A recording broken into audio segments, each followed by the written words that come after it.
This episode is brought to you by the New York Piano Group, whose support helps make this show possible. Do you ever dream of connecting with a community that shares your passion for piano? Discover the New York Piano Group, where adult pianists of all levels come together to learn, perform, and grow in a supportive and inspiring environment. From monthly Zoom performance meetups to live concert opportunities, you'll hone your skills and connect with fellow enthusiasts. Join today at newyorkpianogroup.org or join our community on meetup.com and start your piano journey with us today.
Welcome back to the Piano Pod, everyone. Today, I am thrilled to introduce a truly remarkable guest, Ophelia Gordon, a pianist whose artistry bridges classical and jazz with fresh energy and insight, particularly in the music of Nikolai Kapustin. Joining us from London, Ophelia brings a unique perspective on interpreting Kapustin's electrifying and genre-defying compositions. Her musical journey is anything but conventional. She began as a classical guitarist and double bassist, studying at the BRIT school before earning degrees in music from Durham University and City University London. Her passion for exploring different musical languages ultimately led her to the piano and to Kapustin, whose work brilliantly fuses classical structures with the rhythmic vitality of jazz. Now recognized as one of the most exciting interpreters of Kapustin's music, Ophelia recently signed with Divine Art Recordings and is set to release her debut solo album, Kapustin Between the Lines. Through her performances and teaching and scholarship, she is introducing new audiences to Kapustin's extraordinary music. As a pianist and educator myself and podcast creator, I've always been fascinated by artists who carve out their own artistic identity. My own journey navigating the classical world while constantly evolving as a musician and entrepreneur has shown me the importance of vitality, curiosity, and authenticity. That's why I find Ophelia's story especially compelling. Her ability to bridge classical and jazz traditions while championing Kapustin's music is a testament to the power of artistic exploration. In this episode, we'll dive into Ophelia's fascinating journey, her transition to piano, her deep connection with Kapustin's music, and how she blends two musical traditions that are often seen as separate. Whether you are a pianist, a music lover, or someone passionate about artistic individuality, this conversation will challenge and inspire the way you think about music. Before we begin, I want to share something new with you. Every Friday, I publish a blog on Substack where I go beyond the podcast, offering personal reflections, behind-the-scenes insights, and thoughts on music, creativity, and the evolving role of classical musicians. If you enjoyed these conversations, I invite you to subscribe at thepianopod.substack.com for exclusive content and deeper discussions. Now, without further ado, let's welcome the extraordinary Ophelia Gordon to the Piano Pod. Please enjoy the show.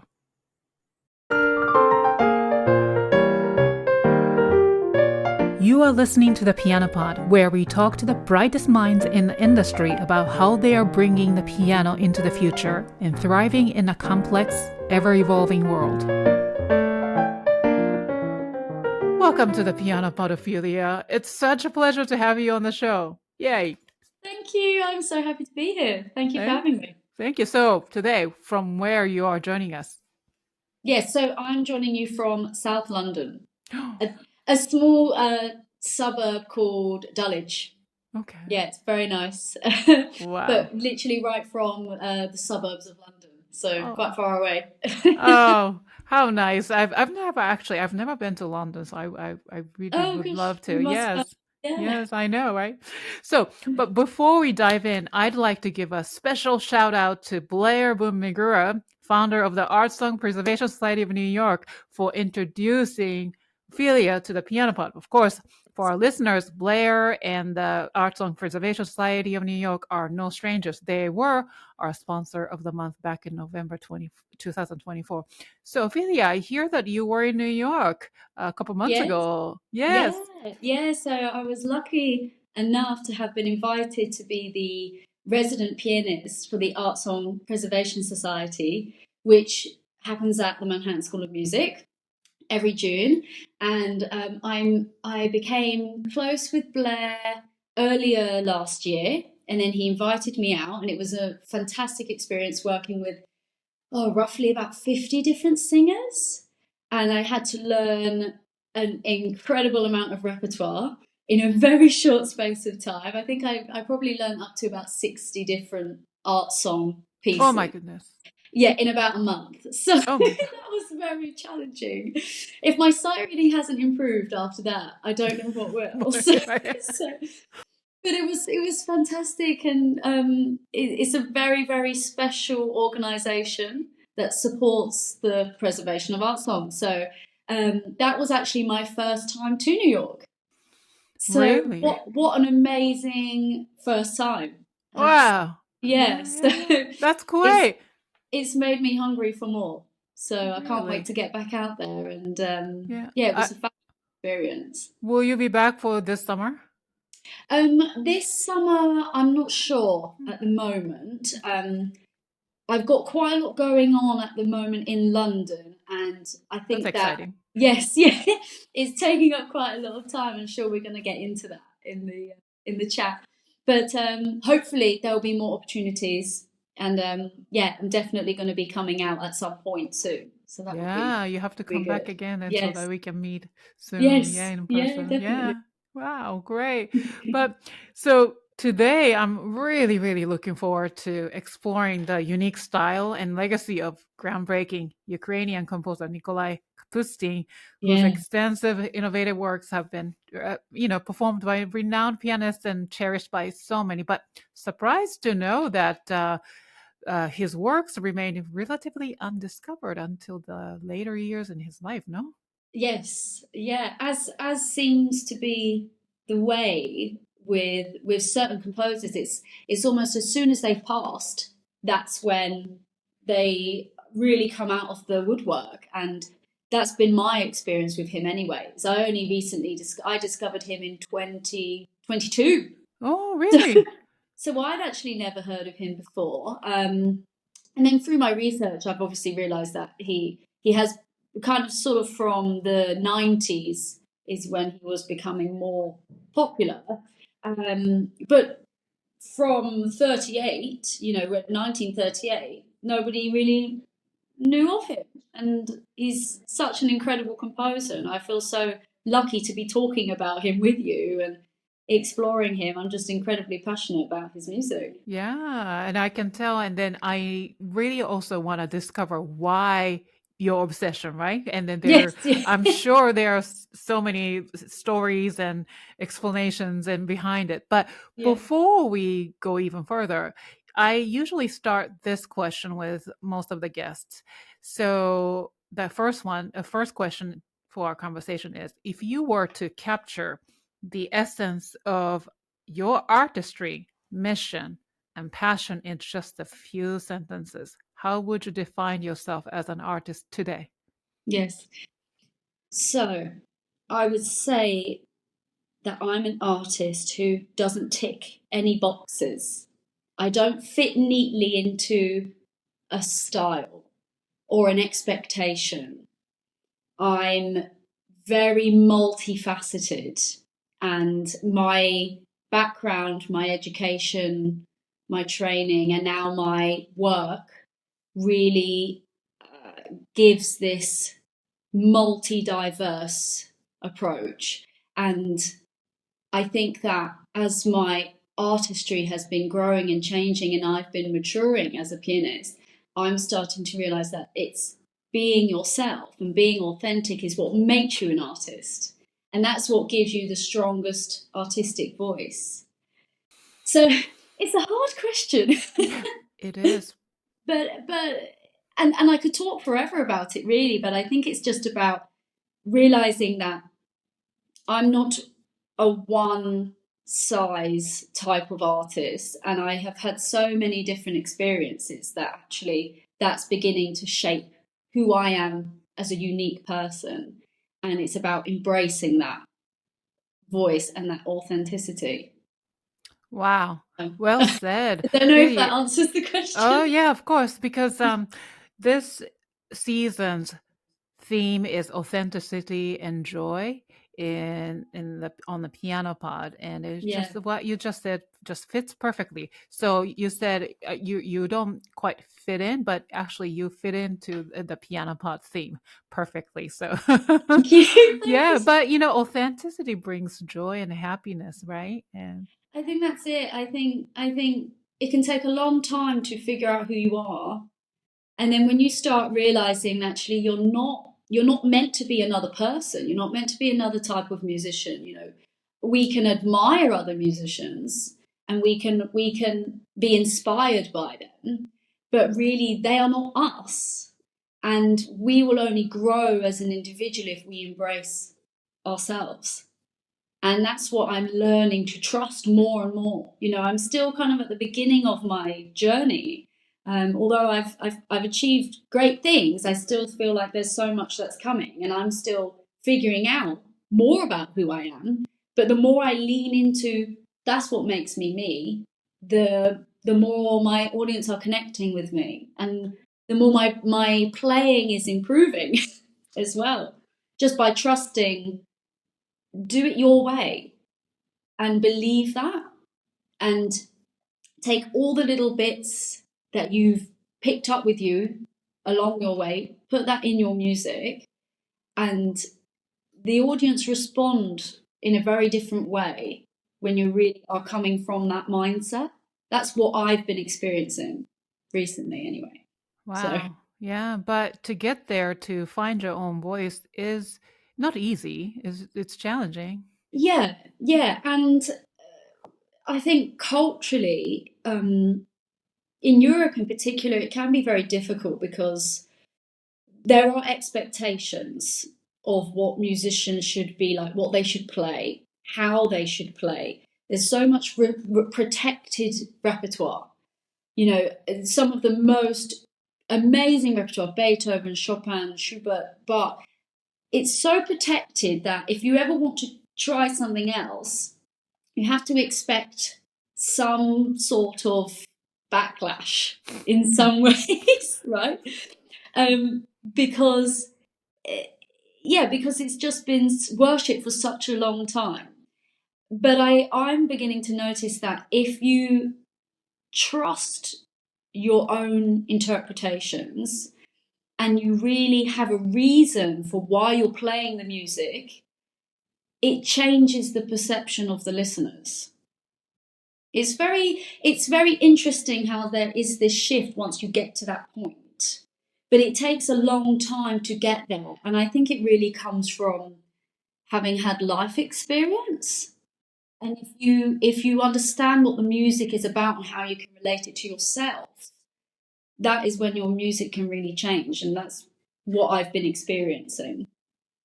So You've been saying trusting yourself, trusting oneself. Yeah, That's sometimes it's not easy because yeah, we, like you mentioned, not only I think in Europe or in the United Kingdom, but yes, also in the United States too, like classical music institution. What makes it classical music is classical music. And then, so just to break a yes, little rule here and there, just right. And then you yes, almost feel like, am I supposed to be doing this? And can I trust yes, my gut? Can I trust my intuition, yes, instinct? Right? yeah. Yeah. And we get told so many different Mm, things. mm, mm. So you've at some point you've almost got to collate everything that you've been told and then almost push it out the window, so you can pick up bits in the way, but at the end of the day, it's you playing the music and you need to connect with the reason why you're playing it. So it's getting to that stage and just trusting that everyone is going to have a different opinion about how you're playing, but they can never argue with why you're playing. And if you are able to demonstrate that emotional connection that you have, then it totally changes everything. But I think it leads into another point of being vulnerable enough to do that, because that's the problem. I think that's one of the biggest barriers here. It's almost like most musicians know I want to play it because I love it, or this piece reminds me of this, or you know I have a reason of why I'm playing this music, but I struggle to be vulnerable enough to show that in my playing. So you have to be open to letting people really hear the music and where it's coming from and why you're playing it. And you don't have to explicitly tell people why you're playing it, but they will be able to hear. That's my experience anyway. That's been my recent experience. Wow, that's amazing. Yeah. Now we can really talk more in depth. You already explored a little bit, but yeah, later, much later. But Yes. so I'm really sensing the reasons why you are attracted to Kapustin because Yeah. he is his own thing. Absolutely, absolutely. So I first discovered his music on BBC Radio 3, which is a very popular radio station here. And in all fairness, I probably had heard his music as an encore before at a concert or something, but didn't sort of clock. And then when I heard this piece, it was within about 5 seconds, I knew immediately I have to play this music.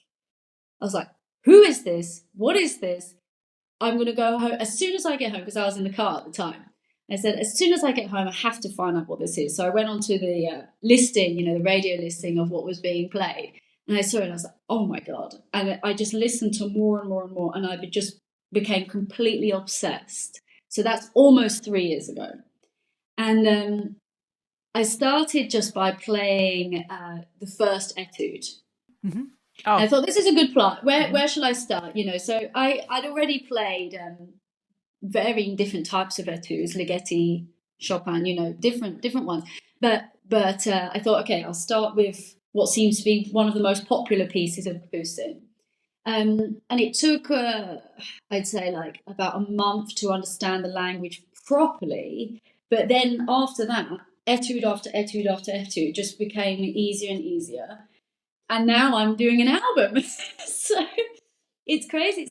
It's going to be about 70 minutes of Kapustin. Yes. Wow.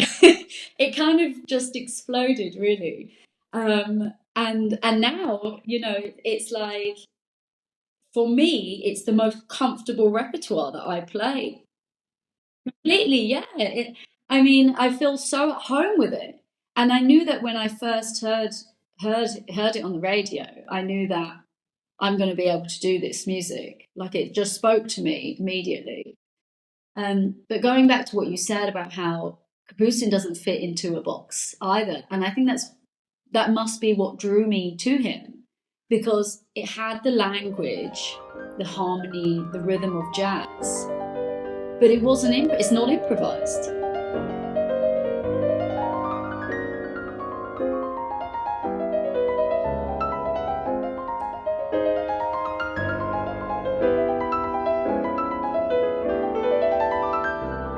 Like, I'm happy to explain a bit about my background and Yeah. why it spoke to me, because I've had a very very diverse exposure to music, and I grew up surrounded by jazz music. That was the sound of my home. So my mum is also a pianist.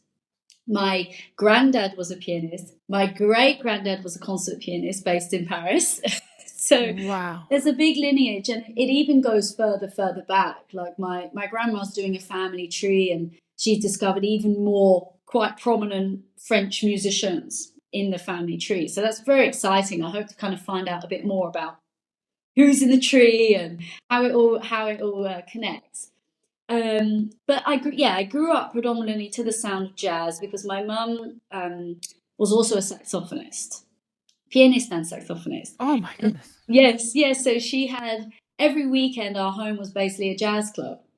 Oh wow. And she'd have all her friends over and they'd play boogie woogie, blues. You know, she'd have all her other sax friends playing and they'd all just be improvising and jamming. So my memories of being young are hearing that music and watching these musicians play. And every night before I'd go to sleep, my mum would put jazz music on. You know, there is that saying, there's that that belief that if you play classical music to a baby, you know, it makes them intelligent. But I think this must have happened with jazz. You know, I've kind of developed that taste. However, my training was classical. So as soon as I was old enough to be able to actually play, there isn't really an age of when I started. I just began playing. I was probably about 3 when I was actually tinkering away, and then started formal lessons probably a year later or something like that. But the training was straight away classical. So very traditional, learning to read the music, you know, very traditional approach. And I just went through the grades and kind of continued with that. And I started also learning the violin, the guitar, the double bass, the trumpet. Yeah, and I did them all to quite a high level. So it was a very interesting musical upbringing because I was constantly surrounded by music. And the interesting thing is that I was listening to jazz, but playing classical music.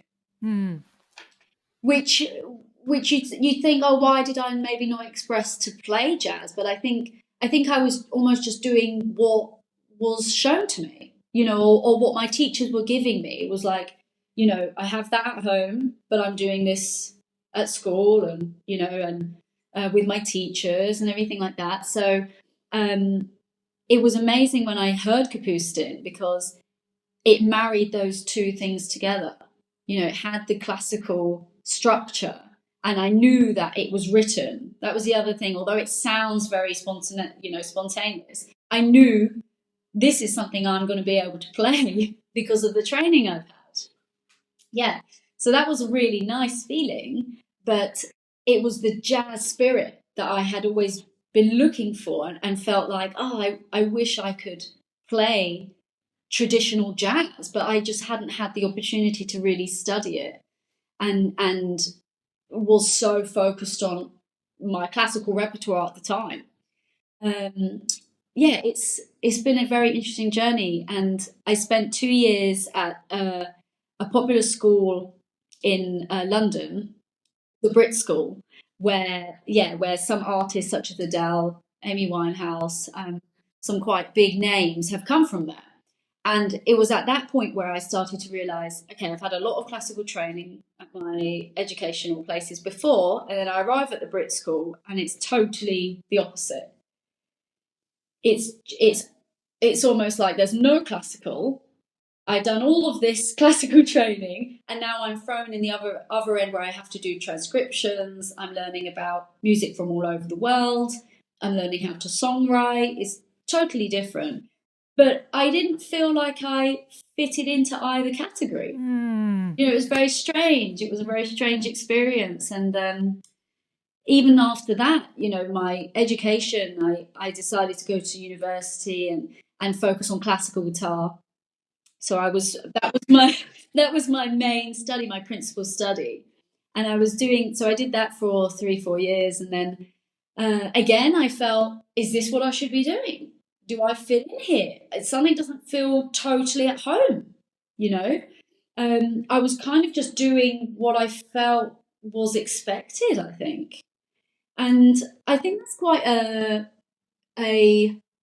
honest journey of a lot of musicians, is they just kind of keep going with the path that they're shown and go, okay, this is your instrument, do the grades. If you like it, just keep going, keep going. And it's actually really been since discovering Kapustin, or maybe a year before, where I started to feel like I need to start playing what's right for me, what feels right for me. So I would only choose repertoire really if it spoke to me, you know. And I think it's that distinction between kind of doing what's expected and then actually playing really what connects to you and just going with that. And as soon as I started almost like rebelling in some way and not playing the repertoire that everyone was expecting me to play, my performing was improving, because I felt this is really what I should be doing. And especially with Kapustin, because it speaks to me, and it speaks to my education as well. It's made me feel very at home, and I have a very strong sentiment to playing his music. It's quite strange, but I can't really describe it in any other way, to be honest. Yeah, but in a way, I can really feel you. I can really relate to you. Yeah, And classical music, well, let's just focus on classical music. It's just yeah, like this pyramid. You're supposed to reach this top of this, right? yeah, Tip, yeah, right? yeah. But yeah. There's this sort of expectation. There's Hmm. huge expectation, Oh, and yeah. like going back to what I said about uh, how protected the repertoire is. There's almost no room for your own imprint in it. You know, if you do something that's totally personal, you have to be prepared that people are going to come against it. You know, then they might not enjoy it. But I think that actually, if you find repertoire, so it doesn't even have to be contemporary. It can be traditional repertoire, but it's again connecting to just playing it completely authentically and trusting that. You know, it's about anyone can really play the notes. You know, we can all, you know, if you spend enough time, we can all learn to play the right notes at the right time. But it's really about the why and how you can demonstrate that. And I'm hoping with Kapustin that I'm able to, you know, show my journey through the album, because I'm not playing his music purely because I like it. You know, it's for a very different reason. And I think the album has come exactly at the right time in my life. And it's an album about a journey.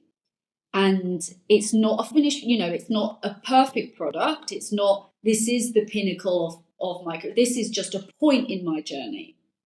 And how I have found total, almost expressive freedom in his playing. So I Oh, don't know if wow. that makes sense. Does that make sense? Yeah. Does make sense. It does make sense. Wow.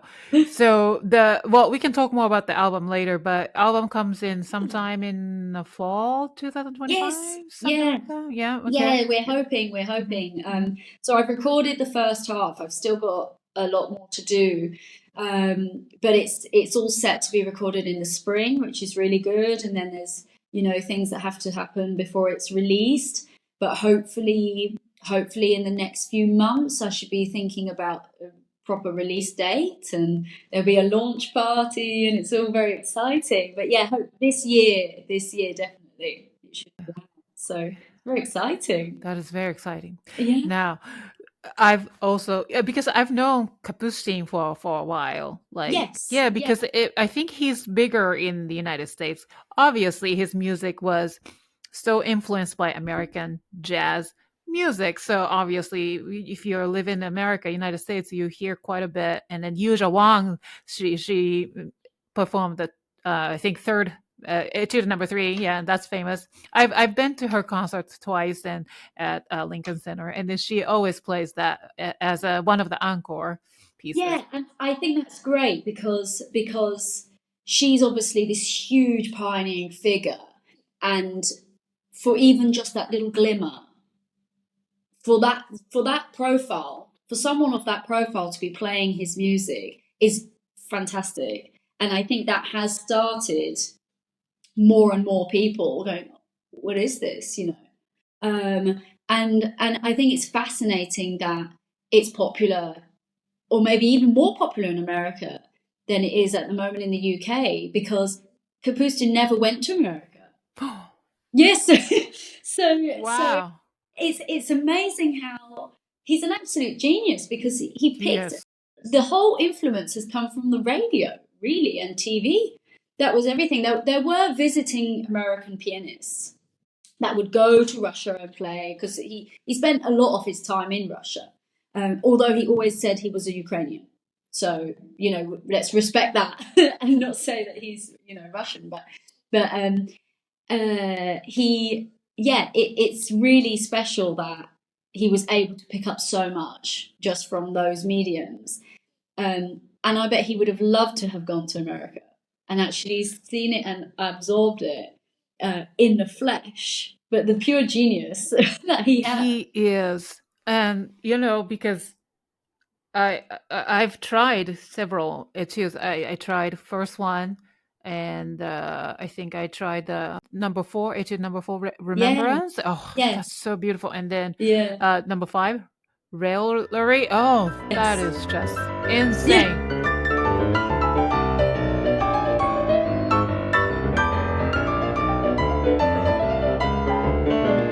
But it has the blend of what? Rachmaninoff to Bill Evans to Art Tatum. Oh, It's really incredible. So apparently Kapustin's favourite pianist was Oscar Peterson. mm. And actually you can hear that in the preludes. Mostly, I feel, personally, I think that that's the response I've gotten mostly from audiences as well, because every time I've performed his music, and actually almost for the last 6 months, all of my concerts have been all Kapustin. So if you come to watch me, be prepared to listen to just Kapustin.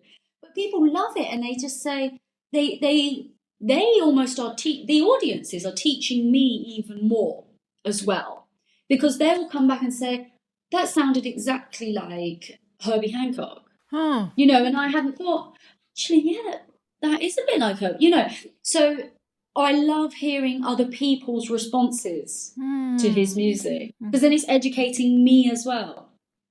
And I think that's really special. And I recently posted a video, you know, sadly, so many artists now have to use social media, you know, to promote their music. And although it can be a difficult world to navigate, I think it's quite important that we try to reach audiences through that way.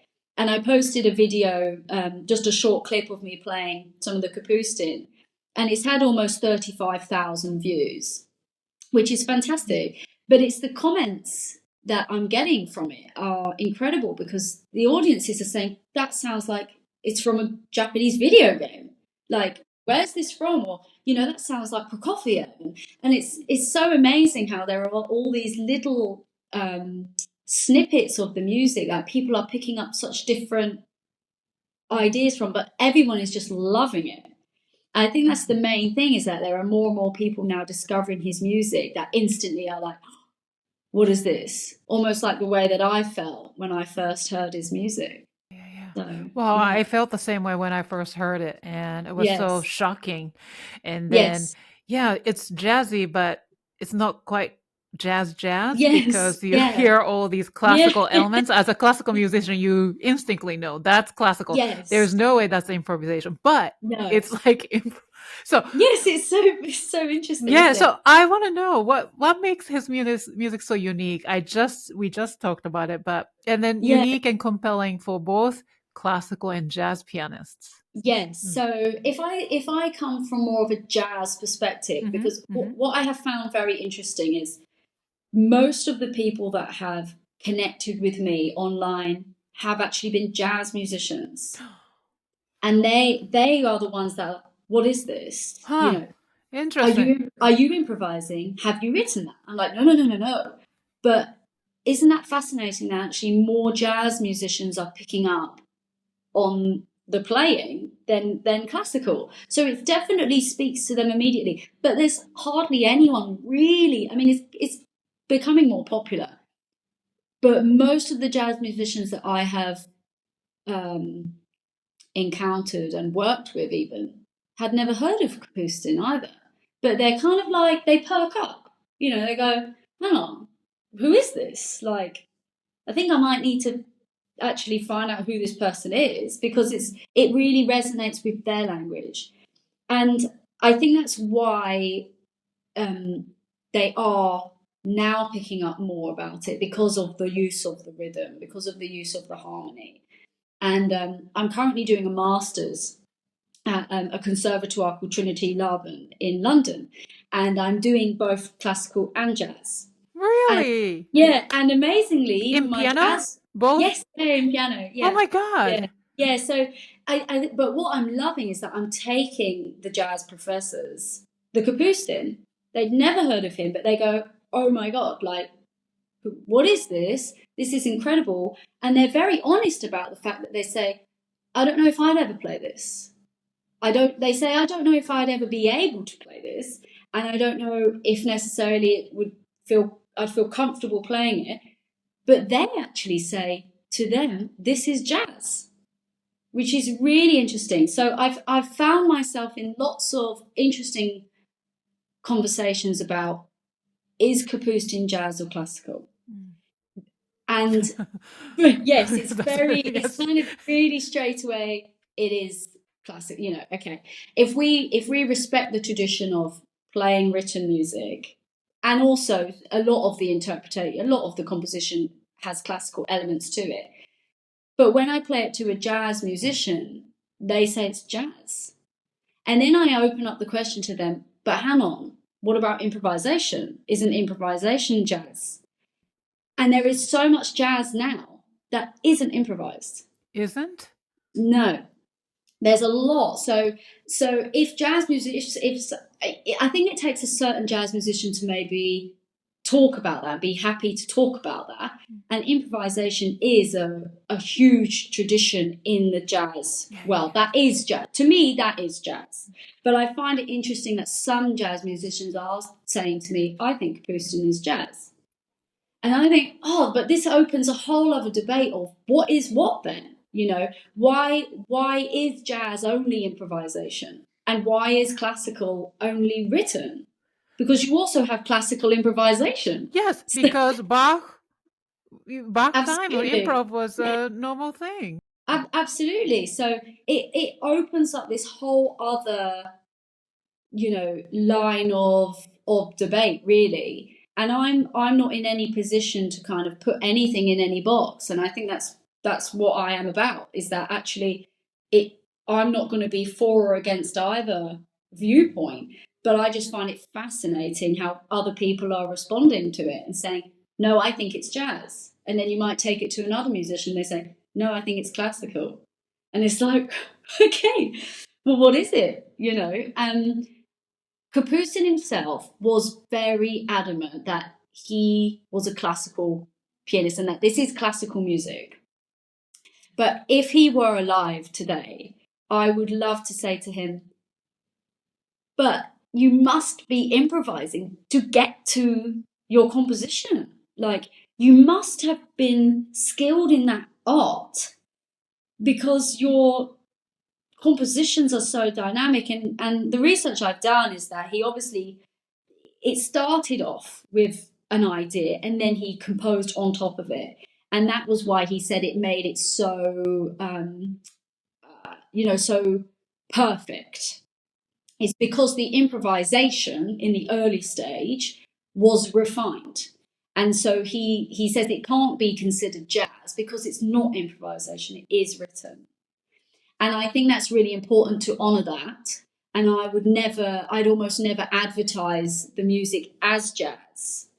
But you can't take away that there is harmony and rhythm here that is of the jazz language. So it's a really unusual place. And when classical musicians approach it, they're coming, if they haven't had that kind of exposure to jazz before, they're playing it in a very kind of formal way of this is just an etude and I'm playing it just as an etude. Whereas I think if you have maybe a stronger understanding of the jazz sound, you can maybe pick up nuances that Kapustin would have maybe had appreciated in the performances. Does that make sense? Mm-hmm. So I think what's important, at least for my own approach, is that my understanding of jazz is just constantly being developed and enriched in a very practical sense as well, so that it's constantly influencing my interpretations of the written score. So you've got to have both, really, I think, in this I'm hearing context. this in and out of either side, right? Yes, yeah, that's it. It's very it can be a very debatable subject, very, and it kind of leans back to the protectiveness of people's repertoire and the protectiveness of genre, and I'm just finding that as I'm developing as a musician, I really want to cross those, or I want to challenge those ideas, and yeah, and very. Wonderful. And what's really great is that because of my studying now, I've been kind of given this extra space to just have fun and experiment with no kind of expectation. It's like a playground, so it's great. So I'm just at the start of a Kapustin project where I'm creating lead sheets for jazz musicians of Kapustin's etudes. And I'm going to create a classical and jazz musician collaborative performance. So the idea is that the jazz musicians will be able to improvise with the classical musicians playing Kapustin's music. And it's going to be expanded. And I think that is something that needs to happen. And I think Kapustin has kind of given this opportunity to explore this, or this is what I would like to do, and this is what I'd like to explore. So that's a whole other thing aside from the album. Yeah. I have so many questions. Wait. Yes, sorry. I'm going off on a tangent. So based on Kapustin's current, let's say, etude number 1, something like that. Yeah. Then you are making a lead sheet out of it, right? Yeah. So lead sheet is usually there's a single melody line, and you'll see the chord names on top. Yeah. And then jazz has its own chord thing, like you see the letter, capital letter with like a little bit of a different codes to follow, like a C minus, C major. I'm explaining to my listeners. So that's exactly what you're doing. And usually jazz musicians, when they do like a big ensemble or something, they have this lead sheet in front of them. Then they're improvising according to the lead sheet. So you're not supposed to go play the different chord. Yes, yeah. You have to follow. Yes, you have to respond to what the harmony is saying, and once you know what the harmony is, it then opens up doors to the scales that you can play within that harmony. So then that helps you improvise on top of the harmony that's been written out. So my project is really to analyze all of the harmony across the whole etude. That's a lot of work, which is why I'm really trying to learn jazz as much as I can and understand harmony in that way, so that I can analyze that. And but I what I want to be able to do is to be able to say, okay, classical musicians, here's the score, learn the score, do it as you normally would, but here's the lead sheet for the jazz musicians. And although the classical musicians, there might be there might be more space given. I might put sections in where it will give room to the jazz musicians to improvise. So there will be slight arrangements. The whole point is that on stage or in a performance setting, we will be able to play together. Oh my God. And there won't be this, oh, well, you're only jazz, so you can't play this, and you're classical, so you're not allowed to play. You know, there's got to be a joining here. And we aren't all, you know, you only have to stay on that side and you have to stay on that side. And I think Kapustin is that perfect platform to do that. He's almost given you the template for that. He said, here's the harmony in a classical structure, but why can't we improvise on top of that? Sure. Yeah. But you just unlocked the question, the answer to the question, the ultimate question. So basically, jazz musicians, what makes it jazz is the lead sheet, based on lead sheet. The freedom, the freedom of being able to say, okay, I do have a structure here, you know, I have to follow the harmony, but really I'm free. And I think with Kapustin's music, although it is structured and you have to learn the notes like we would a classical musician, you've got to play it with freedom, and you've got to have that jazz feel of the spontaneity of improvisation. And I think that's really important in studying. But how do you do that as a classical musician? Yeah, if I may ask. Yes. I think it comes down to trust, and actually almost saying, this is the way I want to play this phrase, and I want it to be expressed in this way, or I want to voice it this way, or I'm going to accentuate it in a different way, which in the jazz world, you know, who says you can accent whatever you want? You know, there isn't really like a set thing. You can do your own thing, right?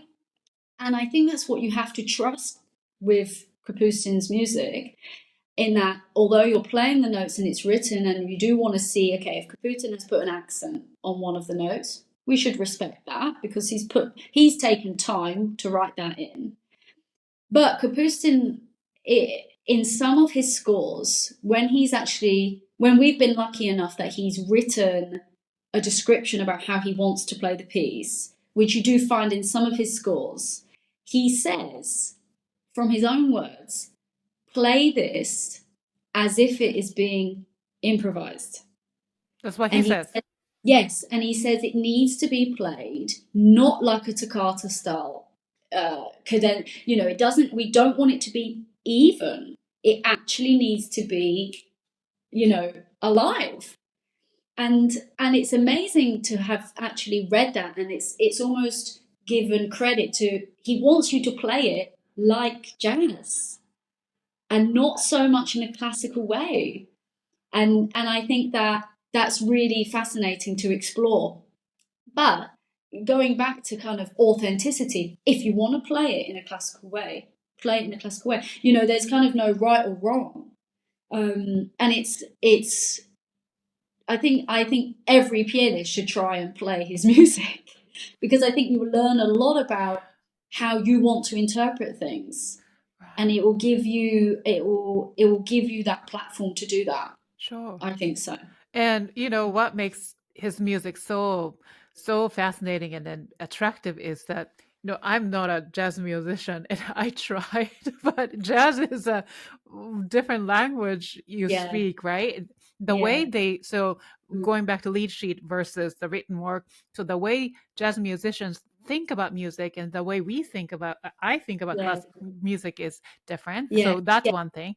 So when I tried Kapustin, some of the etudes, I was like, wow, I feel like I was a jazz musician, because I've always wanted to be like that, you know. Maybe next life, in the next life. I think that's why it's so special, because it does connect. It does connect a side of you that you might have always wanted, or something that you've always loved. You know, an art form that you've always loved that you've just never had access to, or never had. You know, it just hadn't happened. And I think that written out jazz, so not even just Kapustin, but any jazz that has been notated, is really special for people. And I think that it shouldn't automatically not be considered jazz because it's not spontaneous. You know, I think that yes, jazz is a language, and it's total own tradition, but there needs to be an access for people in a different way. And I think it's very interesting, just because I'm coming at it from a very different place, and I've had a very unusual upbringing musically, and But yeah, that is because of your versatility, that contributes to playing his works, and also yes. you would be the expert in his music, right? And Yeah. because you can understand both sides. Yes, and I think I'm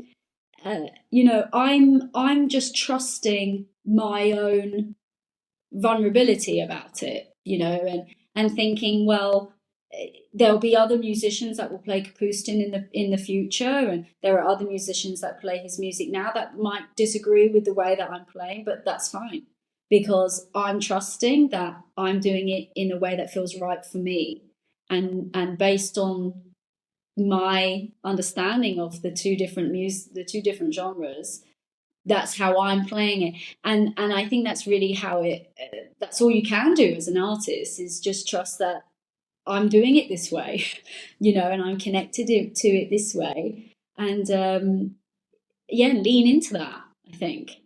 And it can be said for all genres, all different types of music. It's really about, if you trust the way that you want to play it, and you are able to communicate that, then it works, or I'm finding it's working. So Before continuing this inspiring conversation with our guest, let's take a moment to hear from our valued sponsor of the month, New York Piano Group, whose support helps make this podcast possible. Do you love the piano, but wish you had a community of fellow pianists to grow with? Well, look no further. The New York Piano Group has been uniting pianists of all levels since 2010, with over 100 events hosted, including workshops, concerts, masterclasses, and online performance meetups. New York Piano Group offers a unique space for adult pianists to connect, perform, and develop their craft.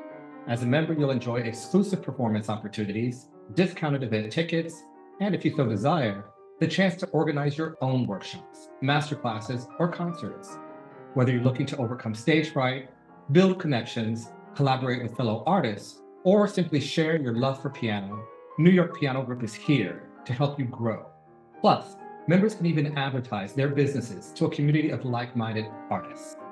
Visit newyorkpianogroup.org or look for us on meetup.com to join our community today. Whether you're playing Chopin for fun or dreaming of your Carnegie Hall debut, there's a place for you at New York Piano Group.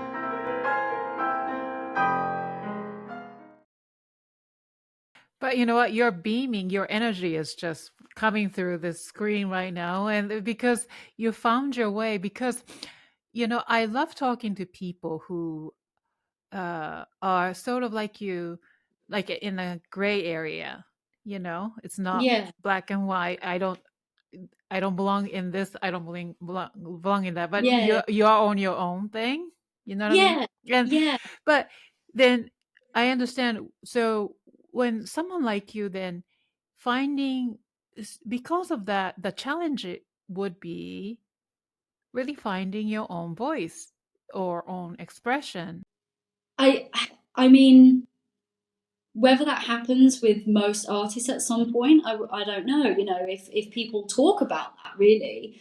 But I mean, before Kapustin, I was playing a lot of Rachmaninoff, and I really loved playing his repertoire, and I still play kind of in my spare time. I still play his repertoire, and that's another music that speaks to me as well. And I used to have people say, you play it so honestly, and I always wondered what they meant by that. And it wasn't necessarily about you're playing it honestly as you're playing the notes honestly. You're actually playing it because you're playing it honestly because you're playing it exactly how you feel you need to play it. It's the honesty from yourself, which I think is what they were referring to. So I think all artists or any aspiring musician can feel hope in that, and think, if it's coming from an honest place and I'm really connected to the music, it totally transforms the playing, and to trust that it's okay to be your own voice, and that you don't have to fit into any particular category. And actually, as soon as you start becoming yourself, that's when people resonate with you more, or you connect even more. And it's a very amazing experience when you start doing that, because just even in performances, the kind of the response I get when I'm just totally playing myself, and not sort of thinking, oh, I must make sure I do this, or, you know, that teacher's told me to do this, I've got to do this. You know, as soon as you just start trusting, I know what I want to do, and I know I can do it, the whole game changes. So, and I think that's what's happened, and I think that's how the album has come around, because I was so in love with Kapustin, and I think at the time I'd only learned a few of the etudes, and the record label heard me play, and they just said, we love this, we want to sign you and just do a whole album of it. And I was like, but I was just playing. I wasn't even like, I think I was doing a recording, but it wasn't like a commercial recording. And they were involved in the project, and I wasn't feeling particularly well on the day, and I was just like, oh, you know what, it's fine. I'm just going to play my best, and, you know, just kind of be myself. I can't do anything other than be myself, really. And they just absolutely loved it. And I thought, oh my God, like, I wasn't competing, you know, there wasn't any kind of formality. I was just playing how I would normally play, or I was just playing me. Does that make sense? Yes. Yeah. But, you know, it must have been a really hard work to get there, I'm sure. But at the same time, how fortunate that being able to Yeah. find, you know, your Yeah. ways. And it must Yes. took a lot of courage too, sometimes. Yeah. But And I'm still working through that, you know, Mhm. and I think there might be a point, I think, where I think as artists you'll always have to do that, because there'll always be someone that might have something negative to say, which is very normal. We all have to understand that. And, you know, there'll always be people that will have expectations of what you should be doing, or how you should be playing, or what repertoire you should be playing. And I think you've just got to lean into the feeling of the music that you play. And if it feels right, if it lights you up, if it gets you out of bed, then that's what you should be playing, you know. And it's okay to do that. Like, it's okay to follow that and trust that, you know. Do you wow. know what I mean? I Yes, think, yes. yeah. Wow. But that's amazing. So I can't really wait for the album to come because, you know, Thank you. yeah, that's like the really one of the, you said it's not a pinnacle, it's just one of the process. But Journey. yeah, Yeah. but Yes. at the same time, it's like the product, right? You're producing Yeah. something with Yes. all the hard work. So I want to know what exactly you will be playing in the album for the Yes. album. So you Yes. said, are you doing all 8 concerts? Yes, I'm doing all the etudes, and I've recorded them now, so they're done. Yeah, so it took about. It's interesting, actually, the recording process. There's kind of mixed ideas about how it should be done. You know, so some people say you should get it done in a day. Try and do it in a day. Others are saying, no, no, no, it takes a week. You know, you've got to have a whole week. So I thought, I'll go for the middle. I'll go for 3 days. So I gave myself 3 days to record all of them, and we got it all done, and that was amazing. And yeah, kind of looking forward to hearing them all, you know, together, and once they're mastered and everything, and just hearing the final product would be fantastic. So I'm also recording 7 preludes. But Yes, yeah. yeah, Mhm. from ranging kind of from number 5 up to 23. So there's a mixture of them there, and I've chosen specific ones, kind of back to my point of which ones make me feel. How do they make me feel when I really play them and really listen to them, and which ones am I most passionate about? But I also felt it was important to maybe include some that, if you hadn't heard Kapustin's music before, these are good starting points. These are really, this is Kapustin, you know, kind of like the one that, for my own taste anyway, because some of his music can also become quite contemporary. There's a lot that's almost slightly atonal in style, like the tonal sense is quite hard to pinpoint. And I thought I don't want to choose anything that's going to be too unaccessible for both jazz and classical audiences. So I've chosen some of, I think, my favorite ones. And then I'm also recording 4 standalone solo pieces. I'm not really familiar with those. Yeah, they're wonderful. I think if you want to first start playing Kapustin, they're probably the best repertoire to start with. I mean, the etudes are great. You know, if you have kind of if you're ready for the challenge and the kind of the technical aspect of it, great. But if you want to learn more like songs or just nice pieces, they're really great to start. So there's one called Big Band Sounds, which actually was written, Kapustin originally wrote it for big band and piano. And I'm hoping to do performances of that soon. So that would be big, really great. Like literally the big band? Yes, yeah. Oh, wow. Yeah, so that would be fantastic. But he then rewrote it for solo piano. So that would be fantastic. And then there's also a few slower, more reflective pieces, one called Contemplation, another called Ballad, which actually doesn't have, as far as I'm aware, doesn't have a commercial recording for yet.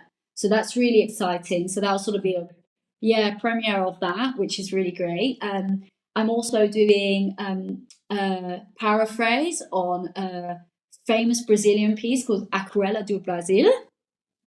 So totally different from his other repertoire. It's so Brazilian. It's a samba piece.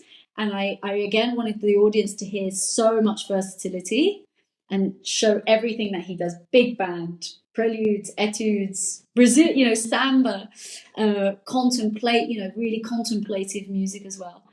And I've given myself a bit of a challenge of also learning one of his 2 piano pieces, and I'm recording both parts myself. And that is a paraphrase on Dizzy Gillespie's Manteca. So yeah, that's a huge challenge actually. I think that's probably going to be the most challenging one, and also one that I'm most curious to see how the audience respond to it, especially the jazz audience, because it is a very famous jazz piece by one of the biggest jazz artists that's ever lived. And it's going to be really fascinating to see what they think of that.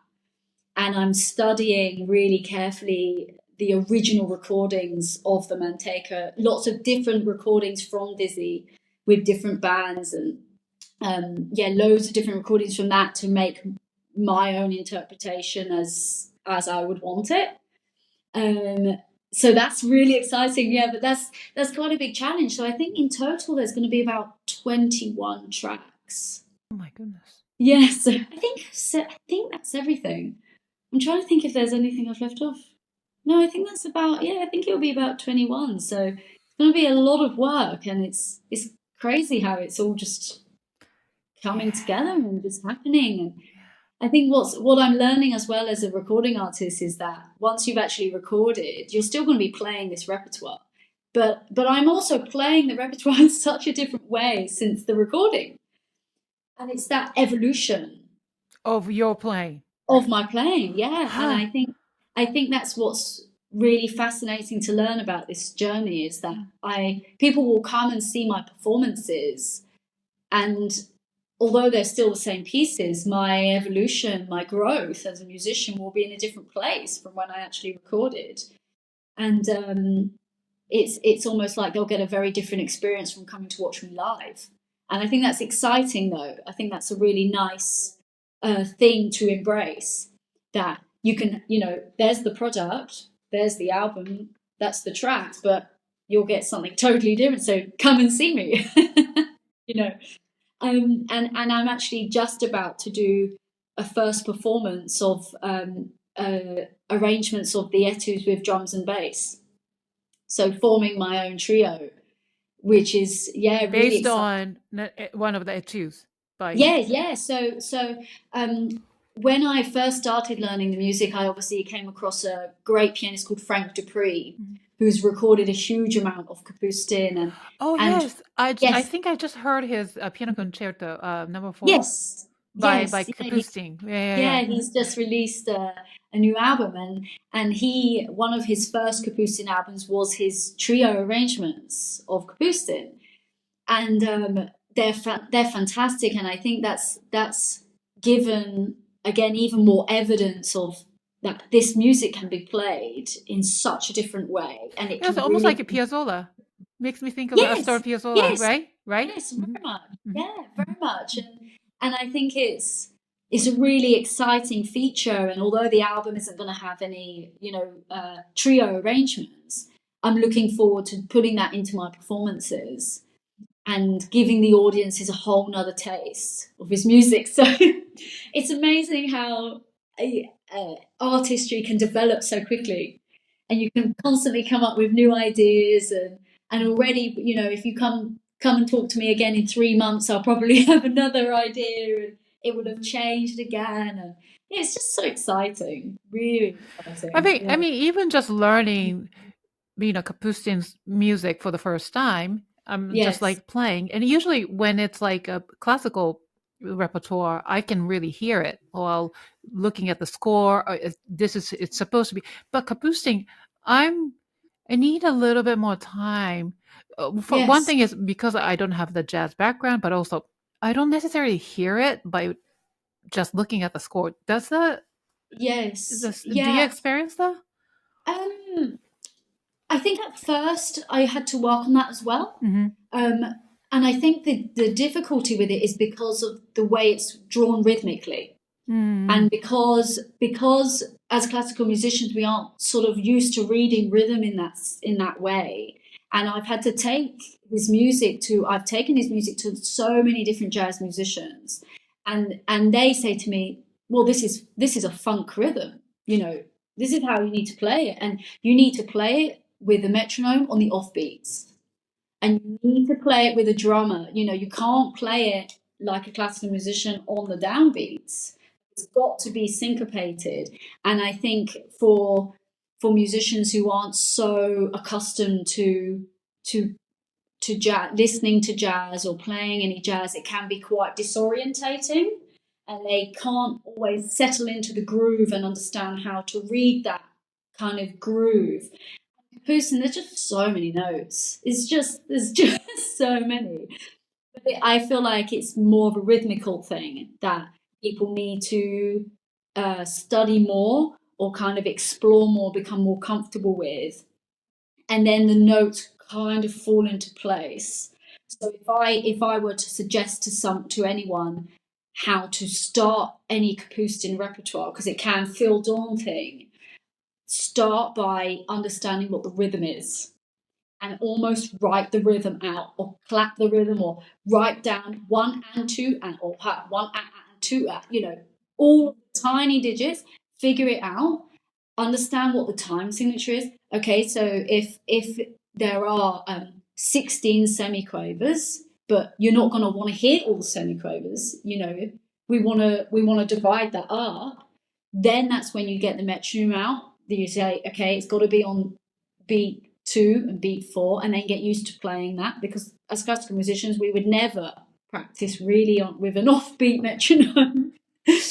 It takes a lot of time to be able to feel comfortable with that, but as soon as you get it, it kind of it sinks in, and it really helps with your rhythm.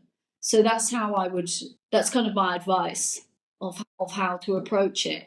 And as soon as you start understanding jazz harmony as well, so I do think you need to study a little bit about jazz harmony, and you'll start noticing that the shapes your hands make are the voicings Mm. of what would be appropriate for the jazz chords.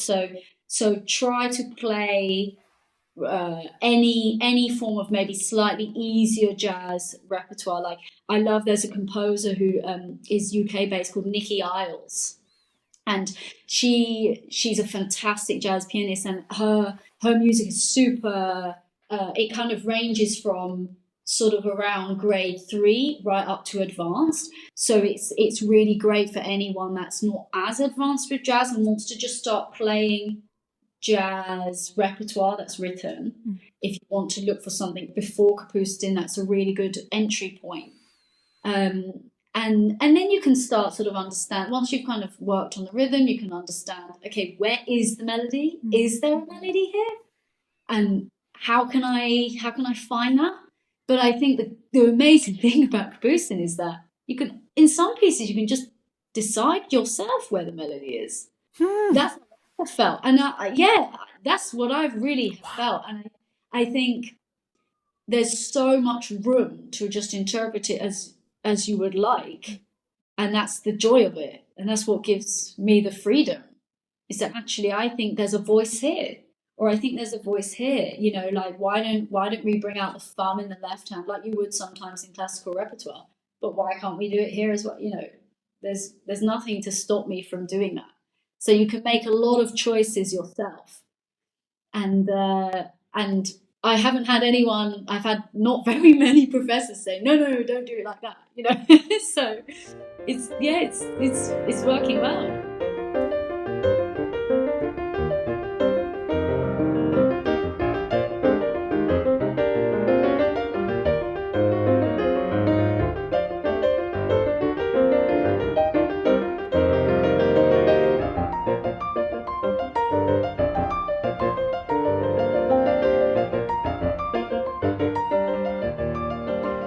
So tell me more of yourself.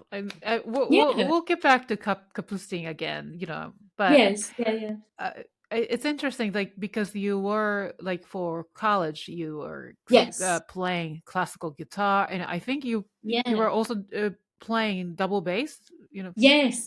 So that's a jazz double bass, or bit of both. Yeah. So I was in jazz bands growing up, and I was also classical. You were.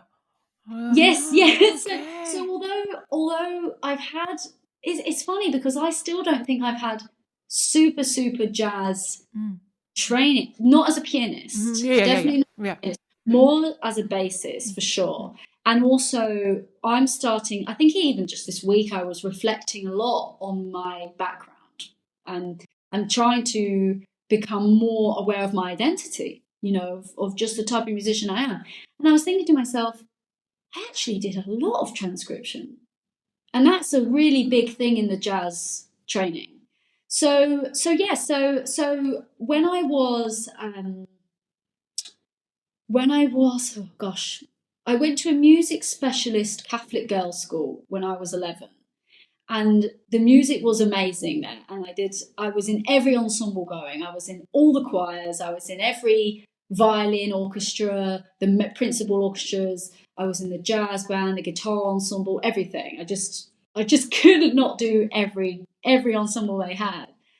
And double bass came along because I'd already reached a good level on the guitar, and I was playing bass guitar. You know, the double bass is a real endangered species. There aren't that many double bassists. I mean, obviously now in the industry you meet more and more, but growing up it's quite rare to play the double bass. And the school I was at the time were very encouraging of it, and they gave me a double bass and gave me lessons, and I just kind of, you know, picked it up straight away because of everything that I had done before. And I loved playing that. And then, when I was 15, 16, my piano teacher at the time passed away. So so I'd reached a good level. I think I was working on a diploma or whatever. And then he passed away quite suddenly.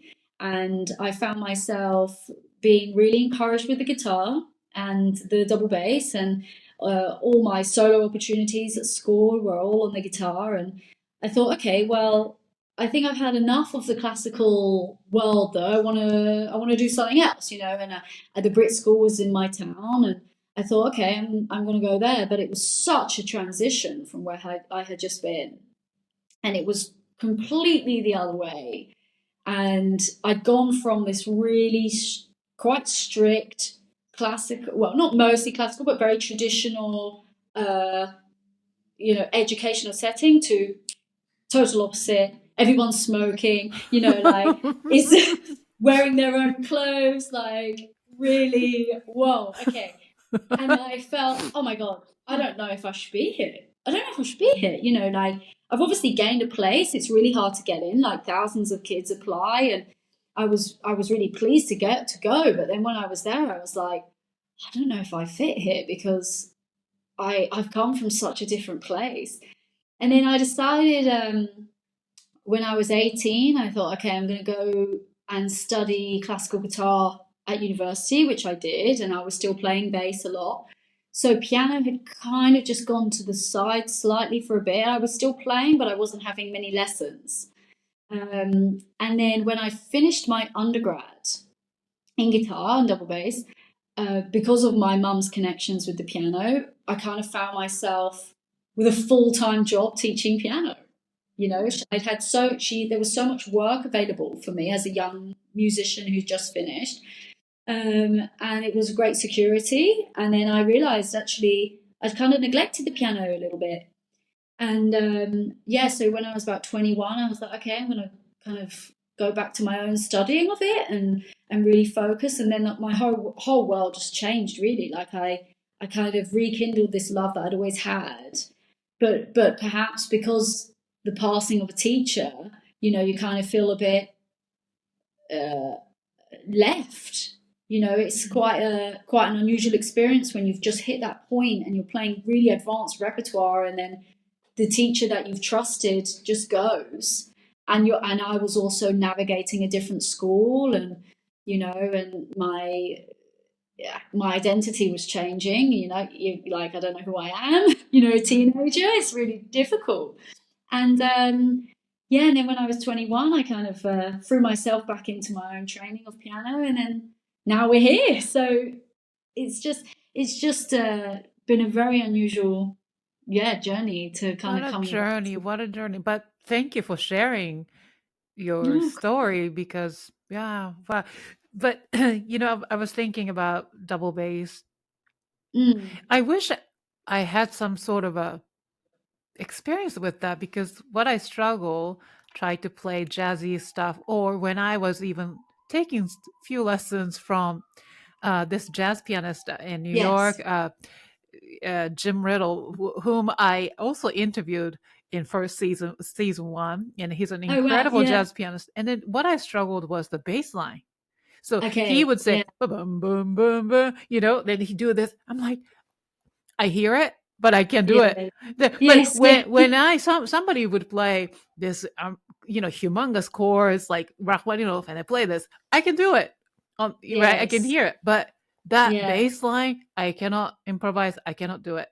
For the, Yes, hmm I think that's interesting actually, because obviously with Kapustin's music there is that bass. Like hmm although there's chords, you know, and there's a lot of left hand voicing, so you're not always just playing a singular note. But because I played so much bass in different styles as well, you know, so it wasn't just finger style; it was also with the bow. I really resonated with the lower register, and I was also an alto, you know, so I was singing always the lower register, and it's made me very comfortable playing all the left hand really in Kapustin. It just kind of I voice it as if it is bass, you know. So definitely having had all those years of bass playing has helped significantly, I think. The only thing I really wish that I had were drum lessons. And although I think my rhythmical sense, probably from being a bassist and playing with drummers, when I was at the BRIT, I was constantly playing with drummers, so I think I do have that. But I would have loved to have done that as well. It's not too late though, you know. yeah, Maybe I could take some. yeah, never too late. Next time Yeah. maybe you come back here and say, hey, I just picked up on Yes. Yeah. drums. Who knows? I did have this crazy idea of kind of like recording my own trio ensembles of Kapustin and just teaching myself the drums. You Oh know. yeah, yeah. Yeah. But No. idea of making this piano solo into this jazz band stuff, it just blows my mind. Yeah. Yeah, I think it's really did somebody suggest you to do it, or is it coming well. from the inspiration of his music? Oh, definitely his music. So I think what was really funny was that as soon as I started really studying Kapustin, I knew immediately I wanted to play this music with a live drummer immediately. So I did contact a drummer like within a week. I was like, could you, do you want to collaborate? Can we play this together? And it sounds incredible. And then when I was doing even more research, I then discovered Frank's album. And I was like, oh, okay, so this is happening. This is actually happening. And it kind of gave me the courage to think, I can do that as well then. Like, if Frank has done this and kind of set this scene of you can do these interpretations, go for it. Obviously, there'll be Frank's and these will be mine. So we won't do things, in the same way. We have a very artistic difference. And I think that's what's really nice is that you can still do arrangements and they can be totally different. But he was kind of that confidence. And now we've become good friends and, we talk about Kapustin a lot. And I've said, oh, can you give me a suggestion? How could I maybe work on this interpretation? What could we do? And spoke to his drummer and his bassist as well, and kind of getting more and more advice and playing his. I'm now playing Kapustin's music with different drummers as well to get different ideas. I've gone to a samba specialist to learn really about the rhythm of Brazil and how to study that more. And I think that's really important as an artist to just keep learning. It doesn't stop just when you're doing concerts, when you've reached a point where you're actually doing concerts and doing an album. It doesn't mean that you can't still learn and network with other musicians who you could still learn from. It's just so much more, and I can't wait to see by the end of the masters what more I've learned about different approaches and different interpretations and all the different musicians that will have different ideas. So it's super exciting. Yeah. And so what made you decide to go back to school? Yes. Well, okay, so speaking very, very honestly and quite vulnerably, I found myself over the last year going through a difficult separation from a marriage. Oh, I'm And sorry. yes, oh no, it's fine, and I'm in a place where I'm happy to share it, and I hope that it can help people who are listening as well. Just kind of deepen connection, really. And so I kind of committed myself to just working as a professional musician and was performing, teaching, doing lots of accompanying. Obviously, started playing a bit of the Kapustin as well. And then, found myself in this obviously quite difficult situation where I'm now, nearly divorced and having to really rebuild my life a lot. And it was during that process where I thought, I think I want a few years to just focus on me and to really do what I love. And at the same time, so in the midst of the very difficult separation, I had received the record offer, the contract, and then it prompted me, okay, well, if I've got this opportunity, I'd really like to be in a place where that's going to be mentored and supported. And I hadn't had those years just for the piano in an institution. It had been the guitar, and I thought, I think I owe it to myself to really do what I want to do at this stage, because my whole life had just completely changed from what I was expecting to happen. So that's really, an honest answer, that's kind of how it's come around. And I never thought I would do a master's. I kind of did the undergrad and thought I'm just gonna work. I feel like I'm gonna learn a lot from working, and I was very lucky that I've been really busy and really successful as a professional. But I thought, when something like that happens in your life and it all just completely changes, you start thinking, what is it that I really, really want to do? Or what could I do now that I know is what I need to do for myself? I've almost just said I need to put myself first. and I need to spend time reconnecting with my music, reconnecting with myself, finding out who I am, because it was a very, very long relationship. So it's interesting how music, especially Kapustin, has really been there during this time as well. And the album is a result of this period of my life. When things happen and your life changes, sometimes there's only one thing that stays, and whatever that one thing is, that's the thing that you need to lean on. And it was my music. It was the only thing that was giving me comfort. It was helping me process. And it's interesting that Kapustin was that music. It's almost like the structure of his music made sense during a time that was complicated, and the extreme focus that you need to have when you play his music really helped kind of channel things for me. But I think what's interesting is that I play his music very emotionally. And it's not something that maybe you would immediately associate with Kapustin if you'd only ever heard it for the first time. It's not like Rachmaninoff, it's not heart on the sleeve music. Well, you wouldn't think it is, but for me, it really is. For me, I'm very emotionally connected to it, and it's carried me through some really difficult times. So yeah. Sorry, it's quite heavy. No. This is a very important thing. Yeah. Yeah, and I think it's just important to be honest and to accept that music is this foundation for a lot of people, and I know it's not just me. Like, I know that since kind of sharing this story with people, there's been so many people that have reached out to me and said, I feel like I've gone through exactly the same thing. Music has been so important to me during difficult times, and it can be really life-changing. So yeah, so the Masters was kind of a result, I feel, the album, it all kind of came so organically during such difficult time.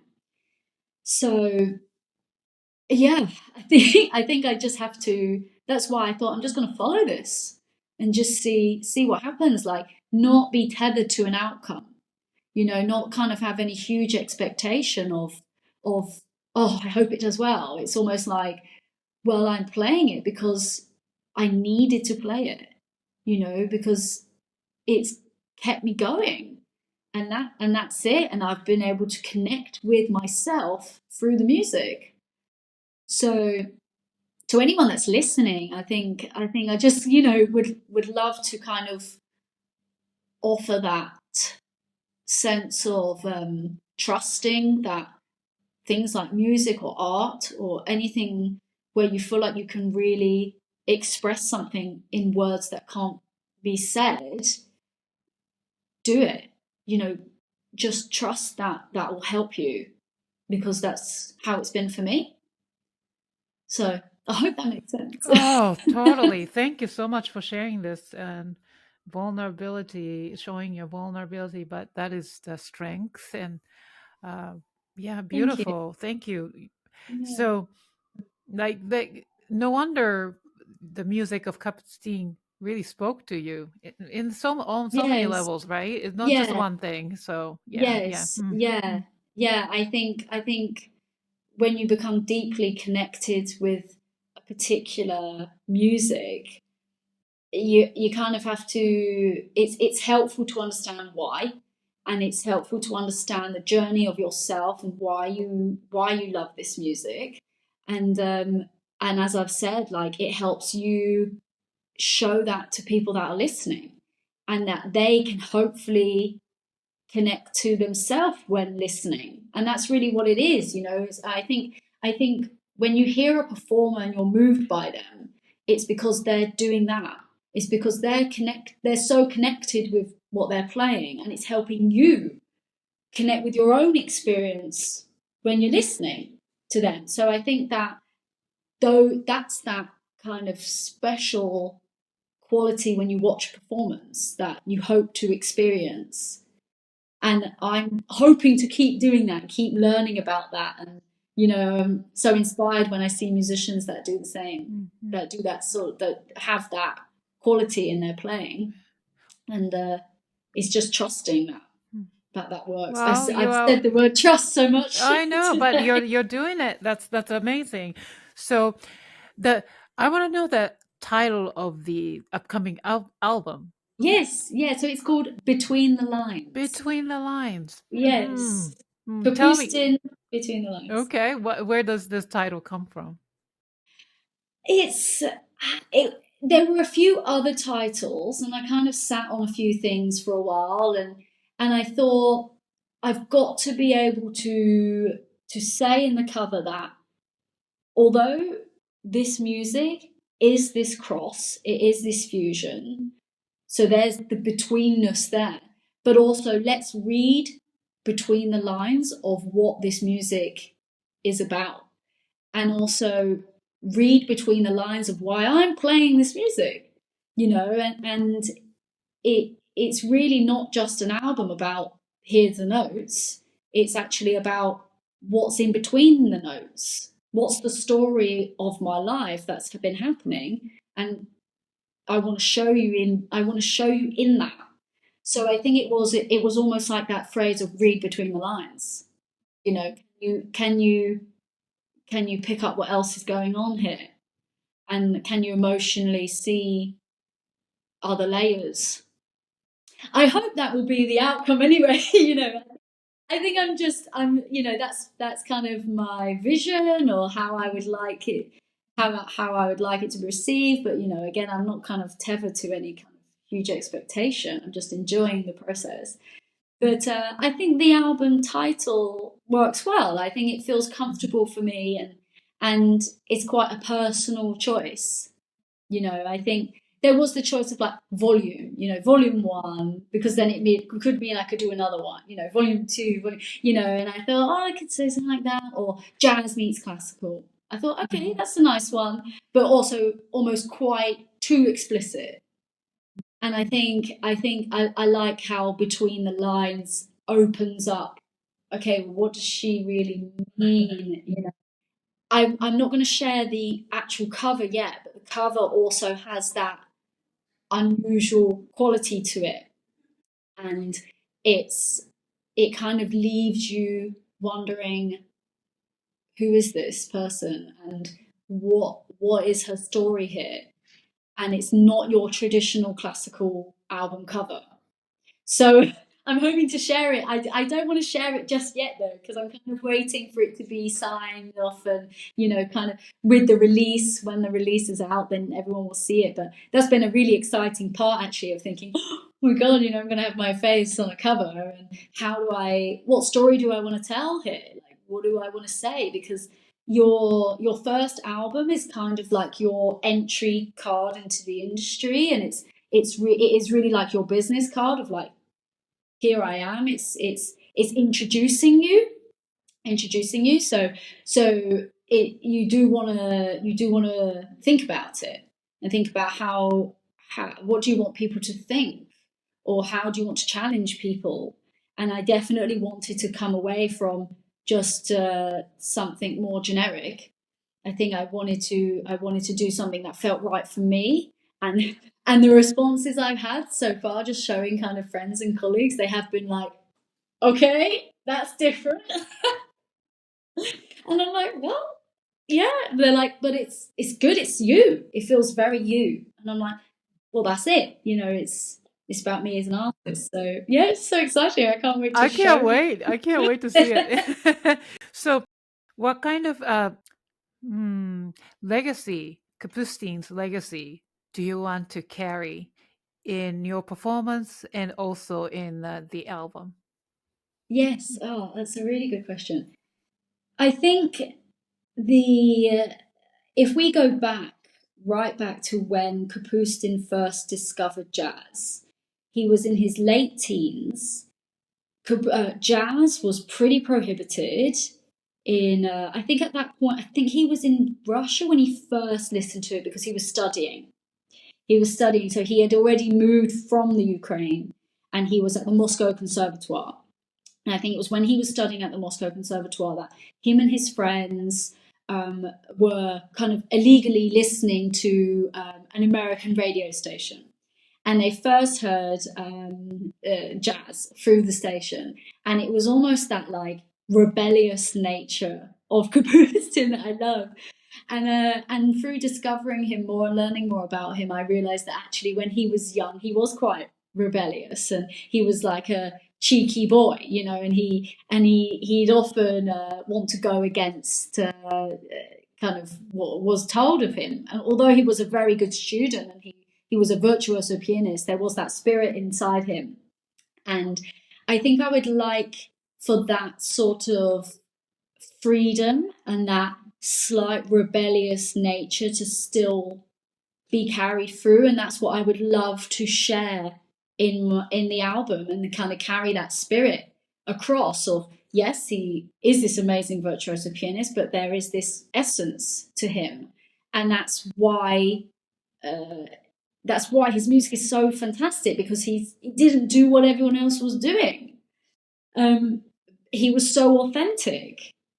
He was just doing exactly the music he wanted to write, and people loved it. And I think it's keeping that spirit alive, and not putting him in any category, I think is really important. I don't know how he would feel himself, you know, but it's what I would like to leave of his legacy, for sure. Yeah. Wow, thank you. Before we wrap up, sadly, it's toward the end of our conversation, but let's take a moment to promote your work officially, and then, you know, you can maybe Thank mention you. about your upcoming concerts and obviously about the album too. So I'm sure our Yes. listeners will be really excited to learn more about you. So where can they find you? Maybe website. So Yes. the Yeah. floor Yes. is yours, so take it away, please. Yeah, sure. So at the moment, I'm mostly performing in the UK, but hopefully, when the album is launched, there will be more international performances and more international platform. But at the moment, you can connect with me really on social media. I'm mostly Instagram, Facebook, TikTok, those kind of Oh, TikTok platforms. too. Okay. Yes, TikTok. Yes, Kapustin is doing really well on TikTok. It's amazing. Really? Yeah. The following I'm getting there is better than Instagram at the moment. It's Oh. really impressive. So definitely, if your listeners are more interested in hearing Kapustin, see what's on TikTok for sure. There's some great things there. What is your handle? It's just Ophelia Gordon, I Okay, think, on Ophelia TikTok. Gordon. Yeah, Okay, yeah. and then And on Instagram, Instagram. Ophelia. Yes, yeah. And then I have my website, which is just opheliagordon.com. And my email, again, you can all find on my website, and just reach out. And if you want to know more about Kapustin, or you want to know more about me as an artist, or interested in collaborating, or if you have questions or anything, I'm always open to meeting new musicians, new people, and just seeing what can happen. And yeah, so that's it, really. Yeah, and then so the album itself as well will be released on Spotify, Amazon, iTunes, all the kind of major streaming platforms. And then also you'll be able to buy it direct from the record label's website, which is, so the label I'm recording with is called Divine Arts Recording, and it's a subsidiary of Naxos, which is they're kind of the distributor. So if you kind of follow that lead, you'll be able to find Divine Arts. But they do specialize in lots of contemporary repertoire. So it's really exciting to be kind of they have a few jazz albums, but they've obviously never recorded Kapustin before. So I'm really looking forward to being the first Kapustin album within their catalogue. So that's really exciting. But yeah, I hope that gives people ways to find me. Yeah, I'm sure. And then I will list all the links in the show notes as well. So Fabulous. Yeah. Now, I didn't tell you, but before we go, we usually have this rapid fire questions where I ask each guest Okay. silly questions and you have to answer them each question in as Yeah. short responses as possible, and no explanation is needed. But before we Okay. go, do you have any last thing you want to say?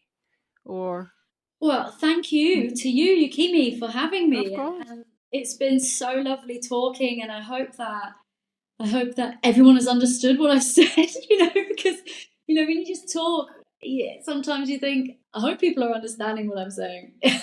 Loud and clear, we understood Yeah, you. And and then, yeah, go ahead. good, and yeah, and I'm just so excited for what's to come, and yeah, I hope I've connected with people that have been listening, and yeah, thank you again so much for having me. It's been so nice talking to you, and you've been so warm, and sorry I've spoken so much. No, this is great. That's why I created this platform. I want you to speak. And thank you so much for sharing all your Oh, stories, but also thank your you. expertise. I learned a lot. It was a masterclass. So Oh, bravi to you. oh, Yes, thank yes. you. Thank you so much. So let's get into this rapid fire, right? Yeah. Okay, All right. okay. So Oh we'll gosh, start with I'm nervous. we'll start with easy ones, and then we'll Okay, get to some more advanced ones. So, okay, question okay. number one: what is your comfort food? Spaghetti bolognese. Yes, good Yeah. one. Yes. How do you like your coffee in the morning? Milky. Mm, Yeah. great. Cats or dogs? Cats, Cats. Do you have a for cat? sure. Um, no, actually, I don't at the Hmm. moment. I have a dog, but I can't wait to get a cat. Yeah. Oh, you poor dog. I know, I know, I know. All right. Sunrise or sunset? Oh, that's hot. Sunrise. Sunrise. Summer or winter? Summer. Yeah. What skill have you always wanted to learn but haven't had a chance to? Shall I say the drums? That's right. Yes. To me, it's just jazz piano. So yes, Yeah, oh, yeah, yeah. great. Playing the drums. Yes. Yeah. What is your word or words to live by? Just be yourself. I think that's the right thing. Yeah. If I'm being very clear. Mhm. Yeah. Just be yourself. What is the most important quality you look for in other people? Honesty. Always. Yeah. Honesty. Authenticity. Honesty. For sure. Name 3 people who inspire you, living or dead.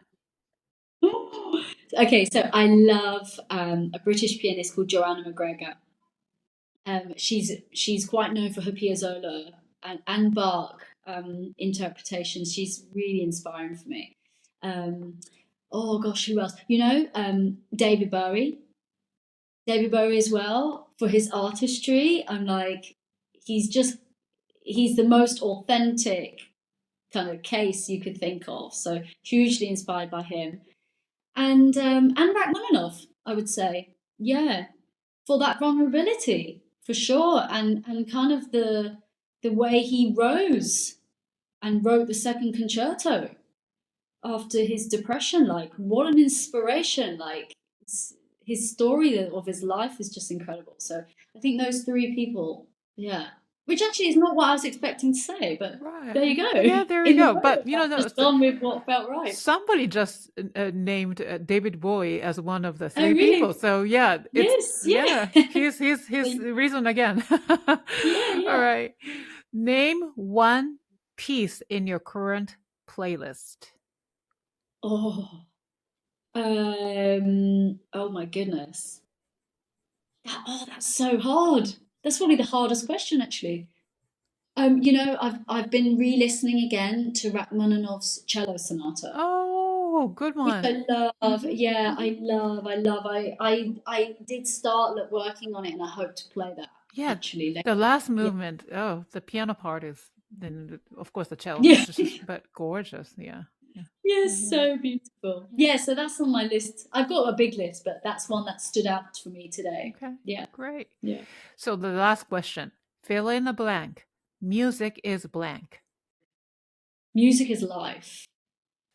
Good one. Classic. For sure, for Beautiful. sure. Yes. Yes, it is. Yes. But it absolutely is. It really is. You can't have life without music. That's And right. music music is my life. So, Wonderful. you know, it's not just what you do, it is actually who you are, you know, in lots of people's cases, in my case. So there you go. There you go. Thank you. So that concludes this episode of the Piano Pod. Thank you, Ophelia, for joining us Thank today and you. sharing your incredible stories and insights and expertise. To our wonderful audience, you can learn more about Ophelia and her work by visiting her website at opheliagordon.com and follow her on Facebook, Instagram, TikTok at Ophelia Gordon. And of course, thank you to our faithful fans and listeners for tuning in. If you enjoyed today's episode, please give it a thumbs up and subscribe to the Piano Pod on YouTube. And don't forget to share and then review this episode on your social media and tag the Piano Pod. It's one of the best ways to help us grow, and we would love to hear your feedback. For the latest piano news and updates, be sure to follow the Piano Pod on Substack, Facebook, Instagram, TikTok, and LinkedIn. I will see you for the next episode of the Piano Pod. Thank you, Ophelia. Thank you, Kimi. Thank you. Bye, everyone. Thank you.